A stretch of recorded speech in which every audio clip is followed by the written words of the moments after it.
Good afternoon and welcome to the second half of our almost live concert here at the WVYB Music Hall in West Vancouver. We're thrilled to be able to play for you today. We wish you were here live with us, but that's just not possible. It looks like next year it will be possible, so we're already looking forward to concerts for next year. However, today's concert is where we're at today, and we're going to do some great pieces spanning the classical and romantic era. Our audio and video engineers, Eric Sang and Dave Spidell, will take the footage that we're filming today, piece it together, take out all the extra bits, and present it to you in just a few days. So it will be almost live for you. You'll notice today the orchestra is going to be seated in 3 different seatings. The violins are going to be switching, and this year has proved to have new opportunities without the concerts coming every 6 weeks. We've been able to lessen the stress of the schedule, and that's been really fun, and we've been able to experiment with some things. We will begin today's concert in the classical era with Haydn's Symphony No. 50 in C major. Now, Haydn wrote 104 symphonies. How many did you write? Just one. Cool. So his 50th symphony is about halfway in his output, but this is kind of a throwback to his earlier symphonies. It takes a lot of sophistication to play the style and gesture that's necessary to make Haydn really come alive, and they do a great job. So I hope you enjoy Haydn's Symphony No. 50, the 4th movement in C major.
was a wonderful performance of Haydn. Thank you very much, guys. Our second piece for you is Schubert's Valse Nobles. This was originally a piece written for piano and has been arranged for strings. Schubert is the king of melodies, and you're going to hear his melodies within this waltz 3/4 time. Really beautiful singable melodies. And this piece has challenged our players because Schubert is kind of the bridge between classical and romantic. So there are sections that are more romantic and more classical within this piece. And the players are needing to make musical decisions and technical decisions on the fly, on the spot, to make that come through. I hope you enjoy this wonderful performance of Schubert's Valse Nobles.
At this point, I'd love to thank our wonderful WVYB board. It's a volunteer board who makes all this possible. Thank you so much for all your work this year. Very difficult year, and you've proven yourself a very capable board. Special thanks to Deanna Chalk, our administrator, who makes all the logistics happen, renting the rooms, registering everybody, and all the things that make an organization like this successful. And then, of course, Doug McCauley, our executive director, with his leadership and musicianship. It's incredible to work with you, Doug. Thanks so much. And now I'd like to introduce our wonderful orchestra. So, Joanne, Dorothy, Tiffany, Amy. We have Saman, who's playing both violin and special guest timpanist.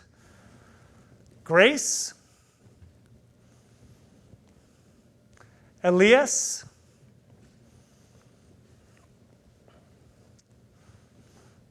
Peter. Our guest artist today, this is Lila Lee, who's filling in for Alex Coe, who couldn't be here today. This is Bennett. This is Leo, John, Takahiro, and Christina. Thanks so much. It's a wonderful orchestra and a pleasure to work with these young musicians every Saturday morning. Our final piece for you today is from the Romantic era. It's Dvorak's Symphony No. 9. This is a staple of the orchestral repertoire, and it's been a real fun challenge to tackle.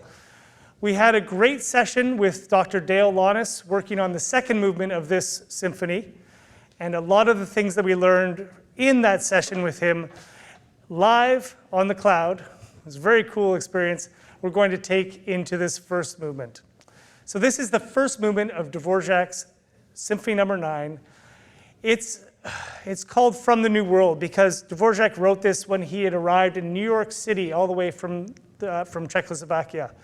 And you can hear all kinds of things that you might imagine when you come to a new world. Anticipation, excitement, trepidation, angst, terror, nostalgia, missing your homeland. And he does this all through the way, by manipulating these wonderful folk melodies from his homeland. And it comes through as a really, really wonderful piece. We're so thrilled to play it for you to finish our concert today. So please enjoy Dvorak's Symphony No. 9, Movement 1.